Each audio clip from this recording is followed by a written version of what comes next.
Class 10th के बच्चों के लिए मैंने आज एक पेपर बनाया बेटा।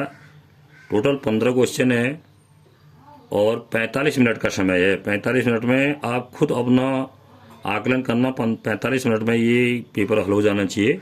यानी कि एक प्रश्न के लिए औसत जो है 3 मिनट का समय दे रखा है।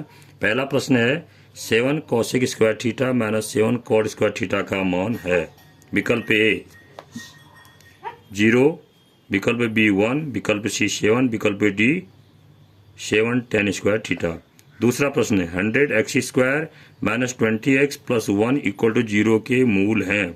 विकल्प ए वास्तविक व भिन्न, विकल्प बी वास्तविक व बराबर, सी वास्तविक नहीं है अर्थात काल्पनिक है, डी वास्तविक व काल्पनिक दोनों।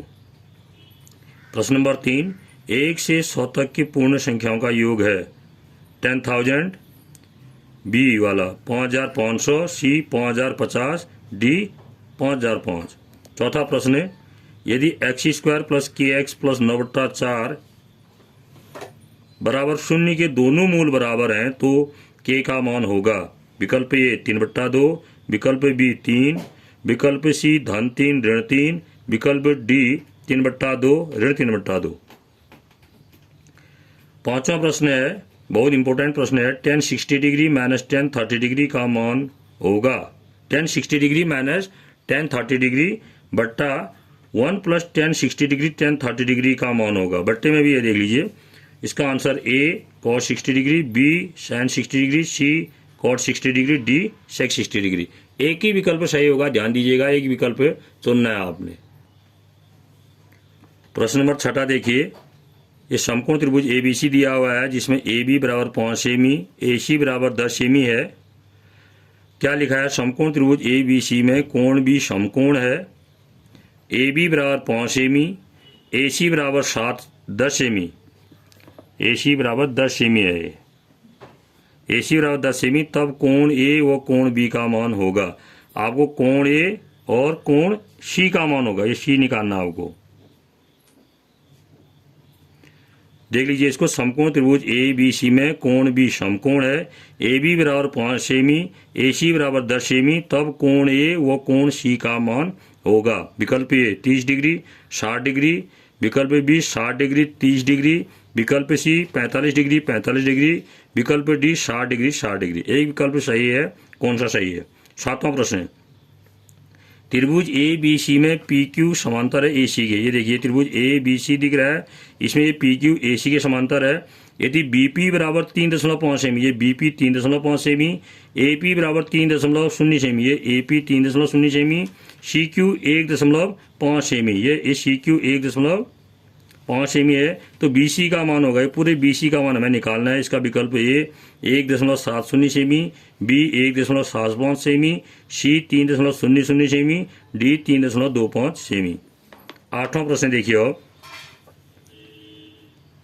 8वां प्रश्न है बिंदु A के निर्देशांक होंगे जहां AB वृत्त का व्यास है जिसका केंद्र 4 3 है। यानी कि एक वृत्त दे रखा है जिसका व्यास AB है और उसका केंद्र 4 3 है, तथा B के निर्देशांक 17 ऋण 8 है। B के निर्देशांक दे रखे हैं 17 ऋण 8, तो A के निर्देशांक क्या होंगे?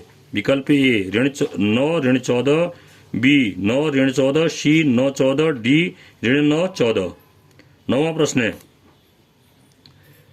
9वां प्रश्न देखिए। 9वां प्रश्न क्या है? बिंदु 6 ऋण 8 और ऋण 3 10। ध्यान दीजिए, बिंदु 6 ऋण 8 और ऋण 3 10 को 7:2 में विभाजित करने वाले बिंदु के निर्देशांक होंगे।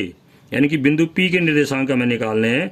M/N का मान 7:2 है, x1 y1 6 ऋण 8 है और x2 y2 ऋण 3 10 है, तो बिंदु P के निर्देशांक निकालने हमें। विकल्प ए है 1 6, विकल्प बी 1 ऋण 6, विकल्प सी ऋण 1 6, विकल्प डी ऋण 1 ऋण 6। 10वां प्रश्न 3 अंकों वाली कितनी संख्याएं 11 से विभाज्य हैं? विकल्प ए 100, विकल्प बी 80, विकल्प सी 81, विकल्प डी 82।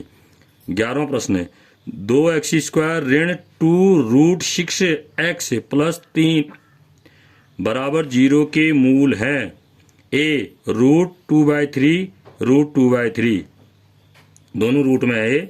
यहाँ फिर रूट बी विकल्प पे √3/2 √3/2 ये भी पूरा रूट में है। सी 2/3 2/3, डी 3/2 3/2। 12वां प्रश्न है। 12वां प्रश्न देखिए, 12वां प्रश्न है आपका x धन y बराबर 5, x ऋण y बराबर 1 तथा m बराबर 2x धन 5y, तो m का मान होगा। m का मान निकालना है हमें इसमें। ए विकल्प है ऋण 11, बी ऋण 10, सी 10 और डी 11। 13वां प्रश्न है, निम्न रैखिक समीकरण युग्म के हल हैं। 5x ऋण 4y ऋण 12 बराबर 0, 15x धन 12y ऋण 36 बराबर 0। कोई हल नहीं, अद्वितीय, अपरिमित और 2 हल। प्रश्न नंबर 14वां प्रश्न देखिए, 2744/175 का दशमलव प्रसार है। विकल्प ए शांत, विकल्प बी अशांत आवृत्ति, विकल्प सी अशांत अनावृत्ति, विकल्प डी शांत आवृत्ति। लास्ट प्रश्न 15वां प्रश्न है, द्विघात बहुपद 6x² ऋण 7x ऋण 3 में शून्यकों का योग व शून्यकों का गुणनफल होगा। विकल्प ए 3/2 ऋण 1/3, विकल्प बी ऋण 1/2 7/6, विकल्प सी 7/6 1/2, विकल्प डी 7/6 ऋण 1/2। बढ़िया करके हल करेंगे और हल करके सेंड भी करेंगे। सभी बच्चे इसको अपनी फेयर कॉपी में हल करेंगे। इसको मैं चेक भी करूंगा बाद में स्कूल में आने के बाद। Okay, thank you.